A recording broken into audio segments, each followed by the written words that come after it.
one thing that's reemerged in the public debate recently is the question of universal basic income from a variety of places. And I wonder if that's one part of the answer to that, to figuring that person, the nursing assistant or home health aide as the figure of labor.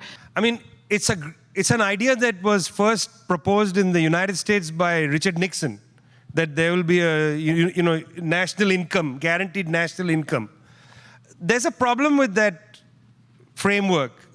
Two problems maybe. One is, where will you get the money from? And I'm going to come back to this in a second. Where will you get the money from? You're going to deficit finance to provide a universal income. The second problem is it's again individualistic, that everybody gets this income. I'll propose a different model. Okay. The first problem, I wouldn't start for a left horizon with the idea of the universal national income. I'd start a left horizon on the idea again that the rich have been on strike. I mean, since the 1970s, or in some countries 1980s, the rich essentially have been on strike, but we don't know this about them. They as a class have basically stopped paying taxes. They are in a general strike against the budget, against the treasury.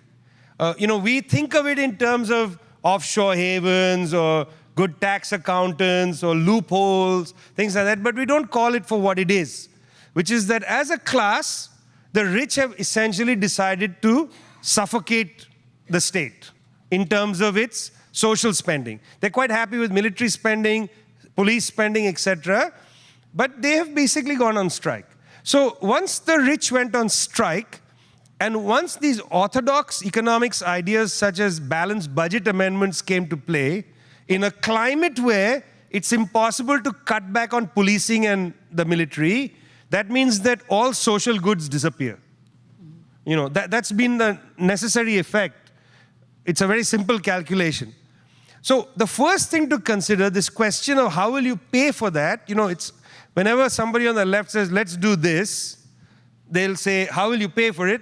They'll say, you are utopian. By the way, the greatest utopian thinking today is entrepreneurialism.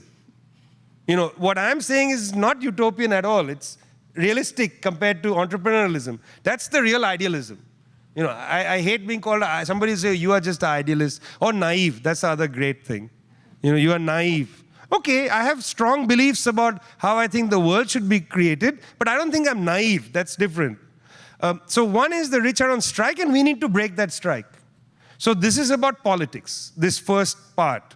We should refuse the idea when somebody asks a question and get on the back foot, how will you pay for it?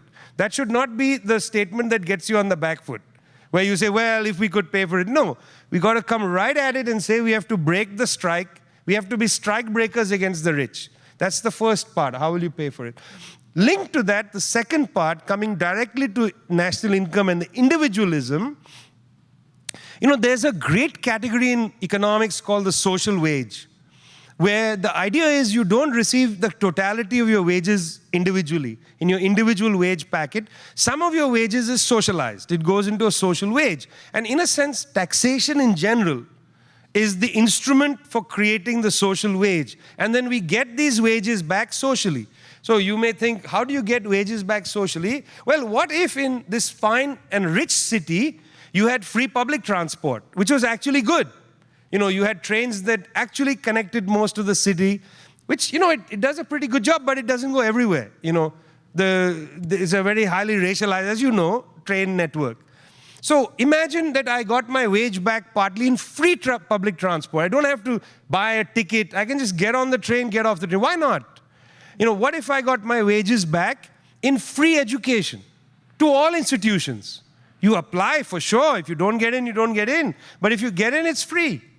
Free healthcare. You walk into a hospital, they keep cutting mental health clinics in Chicago. I mean, there's some problem in this city that every time they see a mental health clinic, they say, let's cut it. Better to cut it and save money than to take care of people.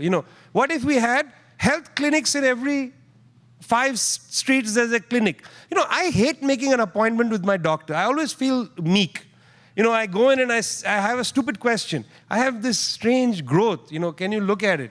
I mean, I've made an appointment 4 or 5 weeks. I've forgotten the urgency of some growth that I wanted to show.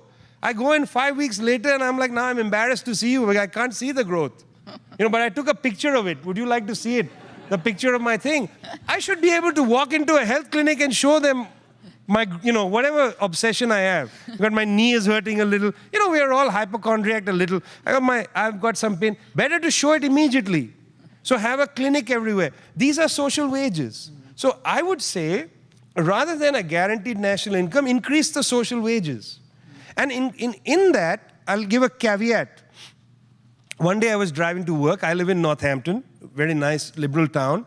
I was driving out to Hartford, the poorest city, second poorest city in America. You may not know this, but it's after, I think, one of the cities in Alabama, it's Hartford. And anyway, I was getting out and I was going to, if all of you know, those mind-numbing meetings for 3 hours, which it's going to be mind-numbing, but you haven't arrived at it yet, and you're already in a horrible frame of mind because you anticipate the last hour. You know what that last hour feels like. I'm sitting at the intersection, 6:30 in the morning, meeting starts at 9. There was a clown at the intersection with a sign that said, I am an asshole. He was a full clown with the clown shoes, I am an asshole. I was looking at him, he wasn't doing, just standing there. He wasn't asking for money, he was just there. I looked at him, I thought, what is this? It's 6:30 in the morning. Who the hell gets into a full clown thing and stands there, I am an asshole? So all of us salaried workers, you see, getting to the freeway, all of us accelerate and go off. I'm in my 3rd hour of my mind-numbing meeting. I wanted to basically take every pen in the room and shove it into my eyeball. And I remembered the clown. And I started laughing openly in the meeting. Now people were like, what happened? So I told them the story. Everybody laughed. We had a very productive half an hour. This man increased our productivity. Why don't we just pay artists? So I don't agree with guaranteed national income. I agree artists should just get a salary, go out there and make us feel crazy. Go paint the walls, because you don't need to give them an incentive. You see, that's why incentivization is a ridiculous idea with people who are artists. If you're artistic, you're going to do it anyway. You're going to wake up at 5 in the morning, put on a clown suit and stand there. Nobody paid this person. So you don't need to incentivize everything. Artists can get some money to survive and then be mad. And the rest of us enjoy guaranteed social wages. And then we find some way to earn some income. There's a way in which we can create interesting economies. There was a phrase that was used in the 1970s that there's the Cold War, but then there's the Gold War. And this was referring to America leaving the gold standard in 1971 and then coming to a position of so-called floating of currencies, where basically the currencies float around the dollar and the dollar anchors the system and is the global currency, etc. The solution isn't in a new monetary system. The solution is allowing regions to capture the planning of the region. And I'll give one example. Before the commodity prices in the world collapsed, the most positive regional project was the project in South and Central America and the Caribbean. That was the ALBA project, the alternative Bolivarian model. And what they had done is they had devised their own currency called the sucre, which was going to be for cross-border, basically to settle accounts when goods cross borders, so they don't have to go through the dollar. But what was interesting about that wasn't the monetary aspect. It was that they were creating regional markets. When you look at statistics on globalization, for most of human activity, the activity is not globalized. Most of the things people buy and trade are very local and regional. So the issue is to strengthen regional economies. The cruel nationalists speak in a language of nationalism. We're going to maintain sovereignty over our borders, etc. But that's a ruse. That's not really, you cannot maintain sovereignty over your borders. But we can create regions where there is a much more open understanding of trade relations, of kind of mutual understanding of goods being transferred, and of populations moving. But the barrier to understanding regions are the old devils, like racism. In the North American context, you can't have open borders because of racism regarding the Mexicans. You might open the border to the north. That's a different matter. But the Mexican problem is enduring. In Europe, the British essentially had Brexit because of the Eastern Europeans. Don't misunderstand how racism works. Racism isn't about skin color. It's a very complicated phenomena. And the Slavic people were often seen as a much inferior people coming to England, wearing sweatpants. I mean, the caricatures of Poles in England is entirely the grammar of racism. The men were characterized as gangsters with sweatpants, sweatsuits with gold chains. What I'm saying is that the regional question must be in our thinking, that the response to globalization and labor arbitrage, which advantages capital against labor, the solution to that isn't back to the nation. The solution has to be regional. We have to think in a more robust way, because we cannot allow ourselves to return to the fantasies of old-fashioned German romantic nationalism. That we are gone beyond. I mean, India as an example, India is already not a nation. The current government wants it to become more homogeneous and a nation. But it's essentially like a United States of India. It's a highly diverse zone with people.